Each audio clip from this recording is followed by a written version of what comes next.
Hi friends, welcome to my YouTube channel S R academy Hindi. तो आज मैं MTT 054 का सॉल्व्ड असाइनमेंट लेके आया हूँ जुलाई 2024 सेशन के लिए। तो मेरे बाकी के जो आपके तीन सब्जेक्ट हैं MTT 051, 052 और 053, इन सब के सॉल्व्ड असाइनमेंट का मैंने वीडियो ऑलरेडी अपने यूट्यूब चैनल पे अपलोड कर दिया है। तो अगर आपने अब तक उन तीनों सब्जेक्ट का असाइनमेंट नहीं किया है तो आप मेरे यूट्यूब चैनल पे जाके प्लेलिस्ट से आप उन तीनों वीडियो को देख के अपना असाइनमेंट बना सकते हैं। आज के वीडियो में हम लोग देखेंगे MTT 054 का सॉल्व्ड असाइनमेंट। तो चलिए शुरू करते हैं। और अगर आप चैनल पे नए हैं तो चैनल को जरूर से जरूर सब्सक्राइब कर लीजिएगा। तो असाइनमेंट का सबसे पहला पेज आपका होगा जिसमें आप यहाँ पे एनरोलमेंट नंबर लिखेंगे, अपना नेम लिखेंगे, एड्रेस लिखेंगे।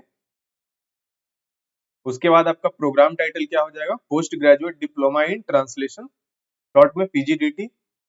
कोर्स टाइटल आपका क्या है, कोर्स टाइटल है आपका प्रशासनिक एवं वाणिज्यिक अनुवाद। इसको आप यहाँ पे लिख लेंगे, प्रशासनिक एवं वाणिज्यिक अनुवाद, इसको आप लिख लीजिएगा। कोर्स कोड है आपका MTT 054 और यहाँ पे आप अपना रीजनल सेंटर का कोड डालिएगा, स्टडी सेंटर का एड्रेस और कोड डाल दीजिएगा। यहाँ पे phone number, email ID, date of submission और यहाँ पे अपना सिग्नेचर डाल दीजिएगा। उसके बाद आप अपने इग्नू का आईडी कार्ड लगाएंगे। इग्नू के आईडी कार्ड का प्रिंट आउट लेके उसको आप सेकंड पेज पे लगाएंगे। थर्ड पेज पे आपका जो MTT 054 का क्वेश्चन पेपर है वो आप लगा देंगे इस तरह से, जितने भी पेज का क्वेश्चन पेपर हो। और उसके बाद हम लोग असाइनमेंट लिखना स्टार्ट कर देंगे। तो चलिए, आपका पहला प्रश्न क्या है MTT 054 के असाइनमेंट में, प्रशासनिक क्षेत्र में अनुवाद की आवश्यकता एवं स्थिति पर निबंध लिखिए। तो इसको हम लोग कैसे स्टार्ट करेंगे, इसको हम लोग स्टार्ट करेंगे उत्तर इसका लिखना। प्रशासनिक क्षेत्र में अनुवाद की आवश्यकता तब होती है जब विभिन्न स्रोतों से प्राप्त होने वाले पत्र या प्रलेख ऐसी भाषा में हो जिसका ज्ञान सरकारी अधिकारियों या कर्मचारियों को नहीं है या वह ज्ञान अपर्याप्त है। अनुवाद कराने की आवश्यकता तब होती है जब किसी आदेश, परिपत्र, अधिसूचना, ये परिपत्र है, ठीक है, अधिसूचना आदि को एक से अधिक भाषा में जारी करना अनिवार्य होता है अथवा वांछनीय समझा जाता है। संविधान के अनुच्छेद 343(2) के द्वारा दी गई शक्तियों का प्रयोग करते हुए राष्ट्रपति ने जो आदेश 3 दिसंबर 1955 को दिया, उसमें जनता के साथ पत्र व्यवहार में अंग्रेजी भाषा के अतिरिक्त हिंदी भाषा के प्रयोग का भी प्रावधान किया गया। उसी आदेश में ऐसा ही प्रावधान निम्नलिखित कार्यों के लिए भी हुआ है। पहला है प्रशासनिक रिपोर्ट, राजकीय पत्रिकाएं और संसद को दी जाने वाली रिपोर्टें, सरकारी संकल्प और विधायी अधिनियम। जिन राज्य सरकारों ने अपनी राजभाषा के रूप में हिंदी को अपना लिया है उनसे पत्र व्यवहार, संधियां और करार, अन्य देशों की सरकारों और उनके दूतों तथा अंतरराष्ट्रीय संगठनों से पत्र व्यवहार, राजनयिक और कौंसलीय पदाधिकारियों और अंतरराष्ट्रीय संगठनों में भारतीय प्रतिनिधियों के नाम जारी किए जाने वाले औपचारिक दस्तावेज। नेक्स्ट पैराग्राफ, संसद ने सन 1963 में जो राजभाषा अधिनियम पारित किया जिसमें संशोधन 1967 में हुआ, उनके अनुसार 26/1/1965 के पश्चात संघ के राजकाज में तथा संसद में हिंदी के अतिरिक्त अंग्रेजी का प्रयोग जारी है तथा संशोधित अधिनियम की धारा 3(3) के उपबंधों के अनुसार कई कामों में हिंदी तथा अंग्रेजी दोनों ही भाषाओं का साथ साथ प्रयोग अनिवार्य है। इस प्रकार केंद्रीय सरकार में द्विभाषिक स्थिति है तथा यह स्थिति अनिश्चित काल तक रहने वाली है। ऐसे में प्रशासनिक क्षेत्र में अनुवाद की अपरिहार्य स्थिति है। उसके बाद आप एक फ्लो चार्ट बना देंगे अनुवाद की बढ़ती आवश्यकता के आधार, और उसमें एक तरफ होगा आपका राजभाषा अधिनियम की धारा 3 के प्रावधान, दूसरी तरफ होगा राजभाषा नियम 1976 के प्रावधान। नेक्स्ट पैराग्राफ, राजभाषा अधिनियम की धारा 3(3) के अंतर्गत आने वाले प्रलेखों जैसे संकल्पों, सामान्य आदेशों, नियमों, अधिसूचनाओं, प्रशासनिक या अन्य प्रतिवेदनों या प्रेस विज्ञप्तियों, संविदाओं और करारों, लाइसेंसों, परमिटों, सूचनाओं और निविदा फॉर्मों आदि के लिए हिंदी और अंग्रेजी दोनों ही भाषाओं का प्रयोग अनिवार्य है। जो केंद्रीय सरकार द्वारा या उसके किसी मंत्रालय, विभाग या कार्यालय द्वारा या ऐसे निगम या कंपनी के किसी कार्यालय द्वारा निकाले जाते हैं, संसद के किसी सदन या सदनों के समक्ष रखी गई प्रशासनिक या अन्य रिपोर्टों और राजकीय कागज पत्रों के लिए भी यही व्यवस्था लागू होती है। राजभाषा नियम 1976 के अनुसार केंद्रीय सरकार के कार्यालयों से संबंधित सभी मैनुअल, संहिताएं, कोड्स, प्रक्रिया संबंधी साहित्य, फॉर्म, रजिस्टरों के शीर्षक, नामपट, पत्र शीर्ष तथा लेखन सामग्री की अन्य मदें द्विभाषी हिंदी अंग्रेजी होनी अपेक्षित है। केंद्रीय सरकार के कार्यालय की परिभाषा में केंद्रीय सरकार के मंत्रालय, विभाग, उनके अधीनस्थ कार्यालय, केंद्रीय सरकार द्वारा नियुक्त आयोग या समिति या अधिकरण के कार्यालय, केंद्रीय सरकार के स्वामित्व में या नियंत्रण के अधीन निगम या कंपनियां या उनके कार्यालय सभी आते हैं। इन कार्यालयों की संख्या हजारों में है और उनमें उपयुक्त प्रकार की सामग्री विपुल मात्रा में है, अतः इसके अनुवाद का क्षेत्र भी बहुत विस्तृत है। राजभाषा अधिनियम पारित होने के बाद द्विभाषिकता के कारण अनुवाद के आधार पर प्रशासनिक हिंदी का विकास हुआ। अनुवाद पर आश्रित भाषा पहले कृत्रिम लगती थी।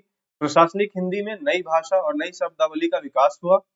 अनुवाद में सरलता का आग्रह बढ़ा तथा प्रचलित शब्दों के प्रयोग के लिए प्रयास किए गए।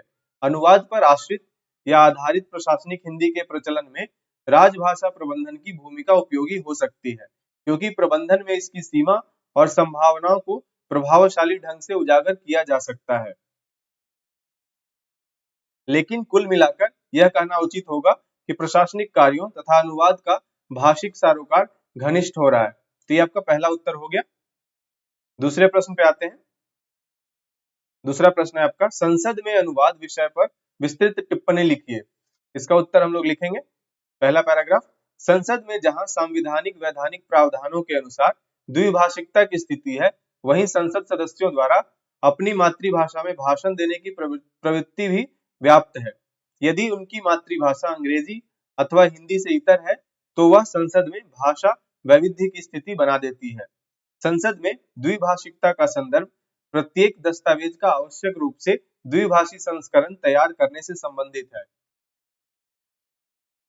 स्वाभाविक है कि यह द्विभाषिकता लिखित रूप में अनुवाद के द्वारा बनाए रखी जा सकती है। वहीं संसद सदस्यों द्वारा हिंदी, अंग्रेजी अथवा अपनी मातृभाषा में भाषण आदि देने पर उसका संसदीय भाषांतरकार द्वारा मौखिक अनुवाद किया जाता है। उसके बाद फ्लो चार्ट बना देंगे। संसद में अनुवाद की दिशाएं, एक तरफ आपका हो जाएगा लिखित अनुवाद, दूसरी तरफ हो जाएगा मौखिक अनुवाद। फिर हेडिंग डालिए लिखित अनुवाद, उसमें लिखिए संसद में द्विभाषिकता की नीति लागू है, अर्थात अंग्रेजी और हिंदी संसद की आधिकारिक भाषाएं हैं, इसलिए संसद में प्रत्येक दस्तावेज को अनिवार्यतः दो भाषाओं में तैयार किया जाता है। संसद का प्रमुख कार्य विधि का निर्माण करना है, इसलिए जब कोई भी विधेयक या प्रस्ताव संसद में विचारार्थ प्रस्तुत किया जाता है, उसे सदन के पटल पर रखने की तब तक अनुमति नहीं दी जाती जब तक कि वह द्विभाषिक न हो, यानी उसके अंग्रेजी पाठ के साथ उसका हिंदी अनुवाद भी प्रस्तुत न हो। संसद के भाषणों से लेकर संसद का समस्त कार्य, चाहे वह संसदीय वाद विवाद हो, संसदीय प्रश्न सूची हो, संसदीय समिति प्रतिवेदन हो या संसदीय कार्यवाही सारांश, विधेयक, संकल्प या सूचनाएं, सभी दोनों भाषाओं अंग्रेजी और हिंदी में तैयार किए जाते हैं। इस दृष्टि से संसद में अनुवाद का बड़ा महत्व है। दूसरा हेडिंग डालिएगा मौखिक अनुवाद, ब्रैकेट में आशु अनुवाद। संसद में लिखित अनुवाद के साथ साथ मौखिक अनुवाद भी बड़ी मात्रा में किया जाता है। यह कार्य संसद की तत्काल भाषांतरण सेवा के द्वारा संपन्न किया जाता है। संसदीय भाषांतरकार को न केवल संसद की कार्यवाही का तत्काल भाषांतरण करना होता है, अपितु अनेक संसदीय समितियों की नित्य प्राय होने वाली बैठकों के दौरान भी तत्काल भाषांतरण के लिए अपनी सेवाएं देनी होती है। अतः संसद और संसदीय समितियों में उठाए जाने वाले प्रत्येक विषय एवं प्रत्येक समस्या से उसे परिचित होना होता है। सफल संसदीय भाषांतरकार को भाषांतरण करते समय सभी प्रकार के तनावों से दूर रहकर अपना मानसिक संतुलन भी बनाए रखना होता है। संसद के विभिन्न प्रकार के दस्तावेजों, प्रतिवेदनों आदि के अनुवाद की प्रविधि एक सी नहीं है। कहीं भावानुवाद करना होता है, कहीं शब्दानुवाद, कहीं सारांशानुवाद की जरूरत होती है तो कहीं छायानुवाद की, कहीं लिप्यंतरण करना होता है तो कहीं भाषांतरण। इनमें से सारांशानुवाद और भाषांतरण जैसे पक्ष तो अपेक्षाकृत अधिक विशेषज्ञता की अपेक्षा रखते हैं, किंतु कुछ एक ऐसे सामान्य पक्ष भी हैं जिनकी ओर अनुवादक को ध्यान देना होता है। ये पक्ष है पारिभाषिक शब्दावली, संसदीय अभिव्यक्तियों, वाद विनोद संबंधी अभिव्यक्तियां और मुहावरे, लोकोक्तियां आदि।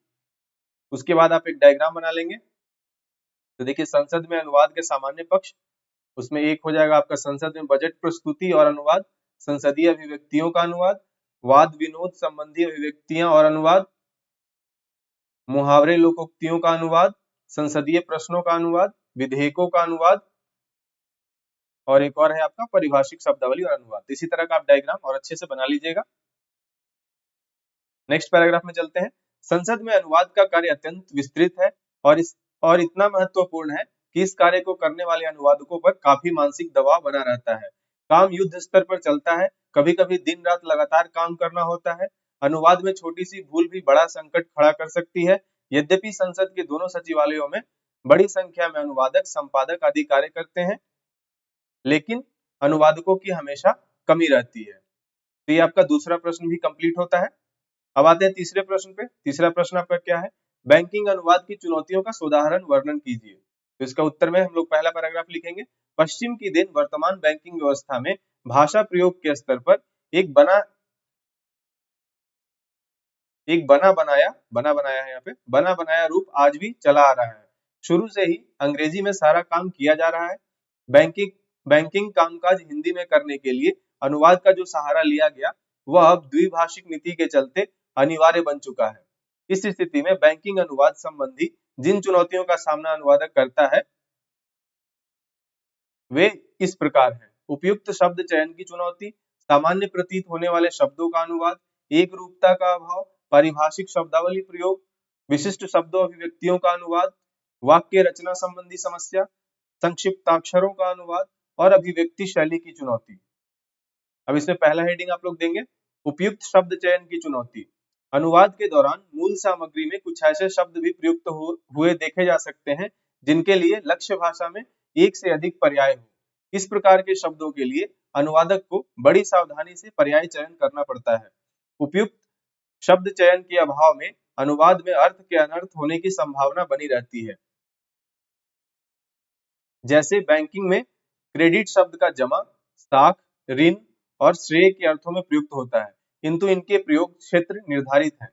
जब पेइस अकाउंट क्रेडिटेड वाक्यांश में क्रेडिट शब्द आता है तो उसका अनुवाद आदाता के खाते में जमा किया होगा। दूसरा हेडिंग आप लोग डालेंगे सामान्य प्रतीत होने वाले शब्दों का अनुवाद। बैंकिंग साहित्य में कई ऐसे शब्द भी देखने को मिल जाते हैं जो सामान्य प्रतीत होते हैं, किंतु उनका अर्थ सामान्य न होकर विशिष्ट होता है। उदाहरण के लिए फेट शब्द को देखा जा सकता है जिसका सामान्य अर्थ है भाग्य, भविष्य, परंतु बैंकिंग जगत में इस शब्द का प्रयोग चेक या बिल के भुगतान, निपटान या समाशोधन की स्थिति के बारे में जानने के लिए किया जाता है। अगला हेडिंग डालेंगे एक रूपता का अभाव। बैंकिंग साहित्य के अनुवाद में शब्दों के स्तर पर एक रूपता का अभाव भी चुनौती लिए हुए होता है। हालांकि भारतीय रिजर्व बैंक ने बैंकिंग शब्दावली तैयार की हुई है, लेकिन सभी बैंक इसके शब्दों को ज्यों का त्यों प्रयोग नहीं करते। जैसे सब्सिडी शब्द के समतुल्य अनुदान, आर्थिक सहायता, उपदान, परिदान, इमदाद आदि शब्दों का प्रयोग नजर आता है। अगला हेडिंग डालिएगा पारिभाषिक शब्दावली प्रयोग। बैंकिंग साहित्य के अनुवादक को पारिभाषिक शब्दावली का बड़ी सावधानी और सतर्कता से प्रयोग करना होता है। इसके लिए उसे पारिभाषिक शब्दावली और विशेष तौर पर बैंकिंग शब्दावली की जानकारी होनी चाहिए। उदाहरण के लिए अंग्रेजी के सिक्योरिटी शब्द का सामान्य अर्थ सुरक्षा चलन में है, किंतु बैंकिंग कामकाज के संदर्भ में इस शब्द के लिए हिंदी में तकनीकी तौर पर समतुल्य, प्रतिभूति अथवा जमानत शब्द सुनिश्चित है। अगला हेडिंग डालिए विशिष्ट शब्दों और अभिव्यक्तियों का अनुवाद।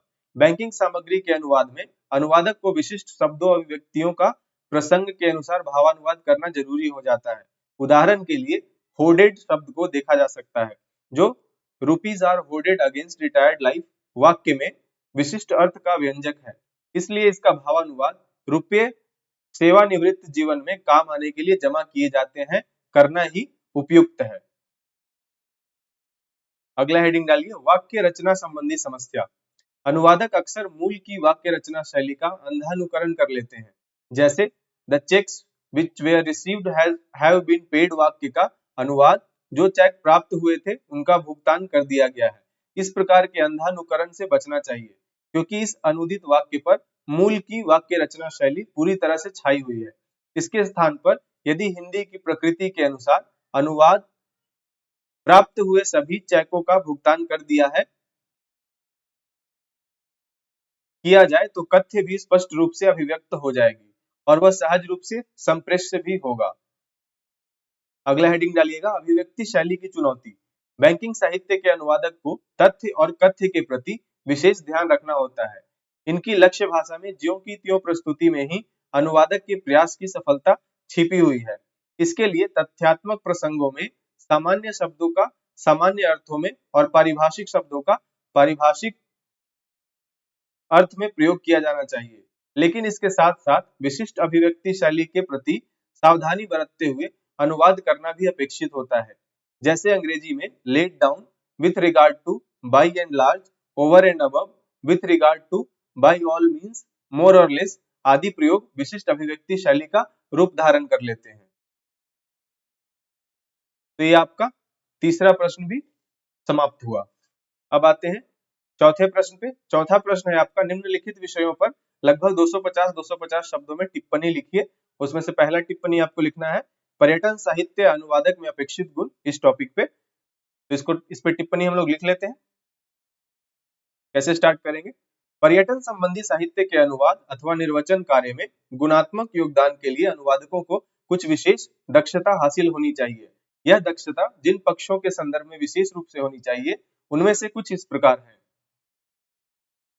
पहला आपका हो जाएगा स्रोत भाषा और लक्ष्य भाषा का अपेक्षित स्तर का ज्ञान, पर्यटन क्षेत्र में प्रयुक्त शब्दावली तथा स्थानीय अभिव्यक्तियों के सांस्कृतिक और पारिवेशिक परिप्रेक्ष्य में प्रचलित प्रयुक्तियों का ज्ञान। पर्यटन मुख्यतः समाजशास्त्रीय विषय है, अतः समाजशास्त्र की सभी विधाओं के साथ साथ व्यापार, परिवहन, बैंक एवं अन्य एजेंसियों द्वारा प्रयुक्त भाषा और शब्दावली का पर्याप्त ज्ञान। फोर्थ पॉइंट, सामाजिक और सांस्कृतिक संदर्भों की पृष्ठभूमि की जानकारी तथा स्पष्ट उच्चारण और अभिव्यक्ति की योग्यता। तात्कालिक अनुवाद अथवा आशु अनुवाद की स्थिति में धैर्य पूर्वक श्रवण एवं उपयुक्त अभिव्यक्ति की योग्यता एवं उपयुक्त समतुल्य चयन, इतिहास, भूगोल और स्थानीय नामों तथा स्थानों और उनकी पर्याप्त जानकारी। छठा पॉइंट है आपका सेवा क्षेत्र की कार्यशैली के अनुसार तत्परता, सटीकता एवं आकर्षक व्यक्तित्व के साथ आतिथ्य और राष्ट्रीय गौरव के प्रति भी संचेतना। उसके बाद पैराग्राफ चेंज करके लिखिएगा, पर्यटन संबंधी गतिविधियों में अनुवादकों की भूमिका अत्यंत महत्वपूर्ण और उत्तरदायित्व की है। अनुवादक अपनी मेहनत और लगन से इसे और अधिक रुचिपूर्ण, संगत एवं उपयोगी बना सकता है। इस तरह वह अंततः अपने लिए निरंतर उन्नति का मार्ग प्रशस्त कर सकता है। तो ये आपका पहला टिप्पणी हो गया। इसी प्रश्न में दूसरा टिप्पणी आपको लिखना था, फोर्थ का ख, विधि के क्षेत्र में हिंदी। तो इसको स्टार्ट करते हैं। स्वाधीनता से पूर्व विधि के क्षेत्र में हिंदी का प्रयोग बहुत ही सीमित था। 1882 में भारत सरकार द्वारा यह निर्णय लिया गया था कि केंद्रीय विधेयकों एवं अधिनियमों आदि के उर्दू अनुवाद तैयार किए जाएंगे। बाद में काशी नागरी प्रचारिणी सभा के सतत प्रयासों से 1901 में न्यायालयों में देवनागरी लिपि का प्रयोग करने की अनुमति दी गई। स्वतंत्रता प्राप्ति के पश्चात विधानसभा में हिंदी प्रविष्ट हुई। भारत को आजादी मिलने के बाद हिंदी को विधि की भाषा के रूप में स्थान मिला। पैराग्राफ चेंज, विधि और न्याय के क्षेत्र में हिंदी की संवैधानिक और वैधानिक स्थिति यह दर्शाती है कि संविधान, राजभाषा अधिनियम तथा राजभाषा नियम के अंतर्गत विधायिका एवं न्यायपालिका के स्तर पर हिंदी के प्रयोग का मार्ग खोला गया। वैसे इनमें अंग्रेजी का वर्चस्व तो स्वीकारा ही गया है, किंतु हिंदी का विकल्प भी रखा गया है। ऐसे में हिंदी में दिए गए निर्णय का अंग्रेजी अनुवाद आवश्यक कर दिया गया। संवैधानिक और विधिक प्रावधानों के चलते भारत के उच्चतम न्यायालय और प्रत्येक उच्च न्यायालय में सभी कार्य अंग्रेजी में ही किए जाते हैं। वहां हिंदी के दस्तावेजों के अंग्रेजी अनुवाद प्रस्तुत किए जाते हैं। वास्तविकता यह है कि विधि के क्षेत्र में अंग्रेजी का ही बोलबाला है। आज देश में विधि मंत्रालय के राजभाषा विधायी खंड के द्वारा विधि की परिभाषिक शब्दावली निर्माण का कार्य पूरा किया जा चुका है। जहां तक न्यायालयों में हिंदी प्रयोग का संबंध है, देश के विभिन्न उच्च न्यायालयों में तथा जिला स्तर पर हिंदी में काम करने की अनुमति है। देश के अनेक विश्वविद्यालयों में हिंदी माध्यम में LLB और LLM जैसी विधि संबंधी शिक्षा की सुविधा उपलब्ध है। नेक्स्ट पैराग्राफ, इस स्थिति परिस्थिति के बावजूद कुल मिलाकर स्थिति यह है कि विधि के क्षेत्र में अंग्रेजी का वर्चस्व बना हुआ है। इसलिए इस क्षेत्र में हिंदी की वर्तमान स्थिति को मूल्यांकित करते हुए यह कहा जा सकता है कि हम संक्रमण के दौर से गुजर रहे हैं। हमें दृढ़ संकल्प होकर और निहित स्वार्थों पूर्वाग्रहों से ऊपर उठकर भावी दिशा निर्धारित करनी होगी, आगे बढ़ना होगा। ये आपका चौथे प्रश्न का दोनों टिप्पणी आपने कंप्लीट कर लिया। अब आते हैं पांचवें प्रश्न पे। पांचवा प्रश्न है आपका, निम्नलिखित शब्दों के हिंदी पर्याय बताइए। तो इधर इंग्लिश में आपका शब्द या फ्रेज दिया हुआ है, उसका आपको हिंदी पर्याय बताना है। तो पहला है क्वासी परमानेंट, उसका हो जाएगा हिंदी अर्धस्थाई। रिलीफ एंड रिहैबिलिटेशन, उसका हो जाएगा राहत एवं पुनर्वास। सिक्योरिटी डिपॉजिट, उसका हो जाएगा प्रतिभूति जमा। स्टैंडिंग ऑर्डर मतलब स्थायी आदेश। ट्रेवलिंग अलाउंस बिल मतलब यात्रा भत्ता बिल। यूटिलाइजेशन सर्टिफिकेट उपयोगिता प्रमाण पत्र। वर्बल एग्रीमेंट मौखिक अनुबंध। अंडरग्राउंड रेल भूमिगत रेल। इंस्पेक्शन सर्टिफिकेट का हो जाएगा निरीक्षण प्रमाण पत्र। रूरल वर्क्स प्रोग्राम का हो जाएगा ग्रामीण कार्य कार्यक्रम। एडवांस कॉपी का हो जाएगा अग्रिम प्रति।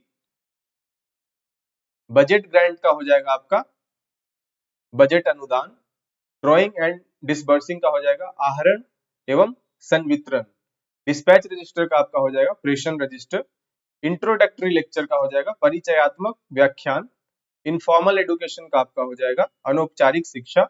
ज्वाइंट रिजोल्यूशन का हो जाएगा संयुक्त प्रस्ताव। पोलिंग स्टेशन का बोलेंगे मतदान केंद्र। नोटिफिकेशन का हिंदी हो जाएगा अधिसूचना। फिस्कल पॉलिसी को हिंदी में राजकोषीय नीति बोलते हैं। तो ये आपका पांचवा प्रश्न भी हो गया।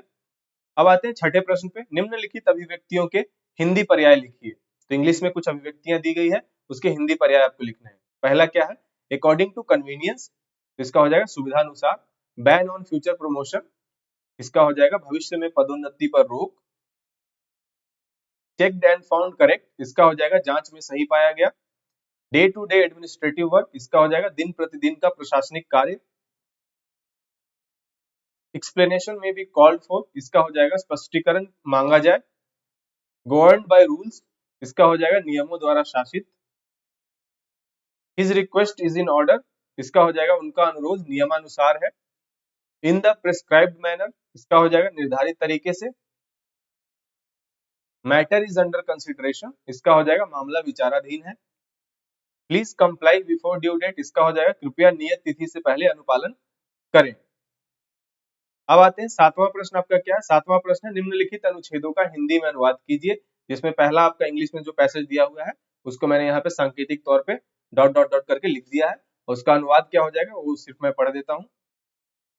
संविधान केवल एक बेजान पुस्तक नहीं है, यह एक गतिशील प्रक्रिया है। इसका संबंध कामकाजी संस्थाओं से है और इसका अर्थ केवल इस बात से है कि इसे कैसे और किसके द्वारा संचालित किया जाता है। नागरिक संविधान को लेकर चिंतित है क्योंकि यह उन्हें नियंत्रित करता है तथा उनके जीवन को प्रभावित करता है। जहां दस्तावेज एक जड़ निर्जीव वस्तु होता है, वहीं संविधान एक जीवंत गतिशील वास्तविकता है। यह सदैव विकासशील है। भारत का संविधान स्वतंत्रता से पहले से ही विकसित हो रहा था और आकार ले रहा था। 1947 में आजादी के बाद और 26 जनवरी 1950 के बाद भी यह जारी रहा। भारत के संविधान में प्रत्येक नागरिक के मौलिक कर्तव्यों के रूप में 11 कर्तव्यों का उल्लेख किया गया है। प्रत्येक नागरिक का पहला कर्तव्य संविधान का पालन करना और उसके आदर्शों और संस्थाओं का सम्मान करना है। लेकिन भारत के कितने नागरिकों, यहाँ तक कि शिक्षित लोगों में से भी, को यह पता है कि संविधान में मौलिक कर्तव्यों को समर्पित एक अलग हिस्सा भी है। हम सभी मौलिक अधिकारों के बारे में जानते हैं और हर समय इसकी ही चाह रखते हैं, लेकिन हम में से अधिकांश लोग यह नहीं जानते कि नागरिकों के मौलिक कर्तव्य भी होते हैं। दूसरी बात यह कि हम में से कितने लोग संविधान को जानते हैं। तो आपका पहला अनुवाद हो जाएगा। दूसरा आपका इंग्लिश का पैसेज था B, retail sector in India dot dot करके हम उसको सांकेतिक तौर पे उस पैसेज को हमने यहाँ पे लिख लिया। अब उसका अनुवाद मैं आप लोगों के लिए पढ़ देता हूँ। भारत में खुदरा ब्रैकेट में रिटेल क्षेत्र सकल घरेलू उत्पाद में 10% से अधिक का योगदान देने वाले प्रमुख क्षेत्रों में से एक है। इसके अलावा यह देश में उत्पन्न रोजगार में 8% से अधिक का योगदान देने वाला दूसरा सबसे बड़ा क्षेत्र है। हालांकि भारत में खुदरा क्षेत्र बड़े संगठित खुदरा विक्रेताओं और छोटे मध्यम खुदरा विक्रेताओं में अत्यधिक विभाजित है। यह 40 मिलियन से अधिक लोगों के विशाल कार्यबल को रोजगार देता है। भारतीय उद्योग परिसंघ CII की एक रिपोर्ट के अनुसार एक समेकित राष्ट्रीय खुदरा नीति वर्ष 2024 तक 3 मिलियन से अधिक नौकरियां पैदा करने में मदद कर सकती है। रिटेल एक जन केंद्रित उद्योग है जो ग्राहकों के दृष्टिकोण से काफी हद तक संचालित होता है। इस प्रकार अधिकांश कंपनियां कुशल मानव संसाधन विकसित करना चाहती है, क्योंकि अन्य संसाधनों को आज के प्रतिस्पर्धी बाजार में दोहराया या मानकीकृत किया जा सकता है, जिससे यह सुनिश्चित हो सके कि उद्योग में कुशल जनशक्ति की मांग मजबूत बनी रहे। पिछले एक दशक में खुदरा क्षेत्र में लगातार वृद्धि हुई है, जो 2017 में $795 बिलियन से बढ़कर 2026 तक $1.75 ट्रिलियन के आंकड़े को पार करने के लिए तैयार है, और ई कॉमर्स जो 2019 में $30 बिलियन से बढ़कर 2026 तक $200 बिलियन हो गया है। अन्य क्षेत्रों में 30% की वृद्धि हुई है। आने वाले वर्षों में खुदरा वस्तुओं और सेवाओं की खपत बढ़ने का अनुमान है, जिससे युवाओं के लिए रोजगार के अवसरों का एक बड़ा द्वार खुल गया है। तो ये आपका दूसरा पैसेज का अनुवाद भी हो गया।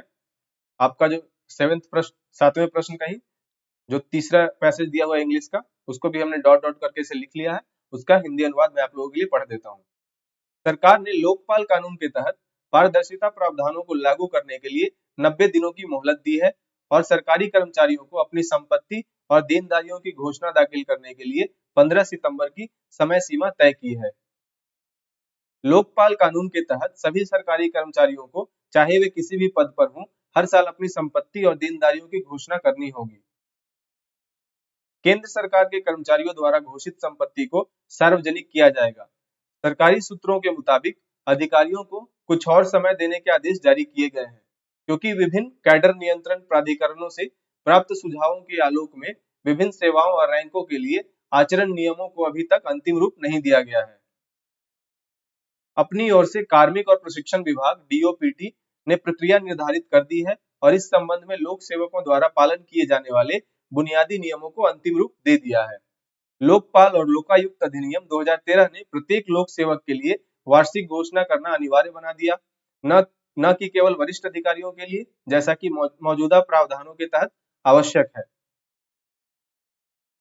पिछले सप्ताह DOPT द्वारा अधिसूचित नियमों के तहत सक्षम प्राधिकारी के पास लोक सेवकों को 4 महीने के मूल वेतन या 2 लाख रुपए से कम मूल्य की संपत्ति घोषित करने से छूट देने की विवेकाधीन शक्ति होगी।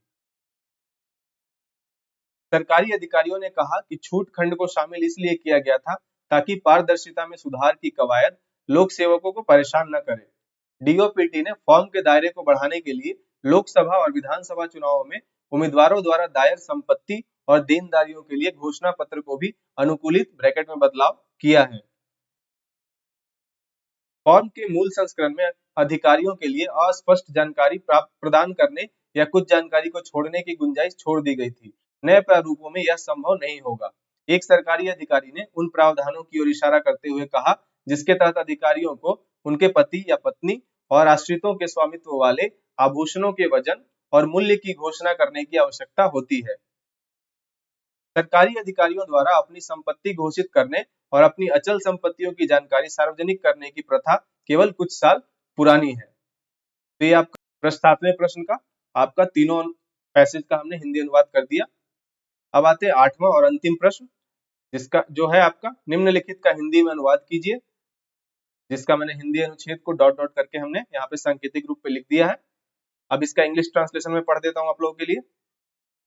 Today's youth, along with acquiring education, develops a mindset that they have to do a job and they have to become a servant and not a master.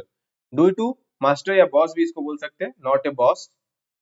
Due to this mindset, they always have to face problems because in today's era, jobs are limited as per the increasing population. Therefore, it is important that along with education, skills should also be developed in the youth so that today's youth not only become self-reliant by adopting self-employment but are also able to provide employment to 4 more friends. In today's era, the youth must develop the thought that when they become their own bosses, they will be able to employ 10 more people. With this thought, paying attention to self-employment along with education is the need of the hour. Therefore, to adopt self-employment, the youth should take help from Kaushal Vikas Kendra, yani skill development centers, and other such centers which make them technically self-reliant and capable of manual skills. And by adopting self-employment, they should work to make themselves as well as the youths around them self-reliant. There are many areas for self-reliance in which one can make his or her life simple and pleasant by acquiring skills according to interest. When one has started for self-employment, attention must also be paid to the education given in skill development centers. तो ये आपका 8वें प्रश्न का English translation आपका हो गया। इसी के साथ आपका असाइनमेंट पूरा फिनिश होता है। एक बार मैं आपको दिखा देता हूँ, हमने सारे प्रश्न कवर कर लिए हैं। देखिए 4 आपका प्रश्न था, 3 प्रश्न और चौथे में आपका 2 टिप्पणी था। 5वें प्रश्न भी हमने कर लिया है, 6ठा प्रश्न भी कर लिया है। 7वां में आपका 3 अनुच्छेद इंग्लिश के 3 पैसेज का आपका ट्रांसलेशन था, तो हमने कर लिया इसको भी। और 8वां प्रश्न था हिंदी के अनुच्छेद का आपका इंग्लिश में ट्रांसलेशन, उसको भी हमने कर लिया है। इसके बाद एक और सब्जेक्ट का असाइनमेंट आपका पेंडिंग रह जाएगा, जो कि MTT 055 है।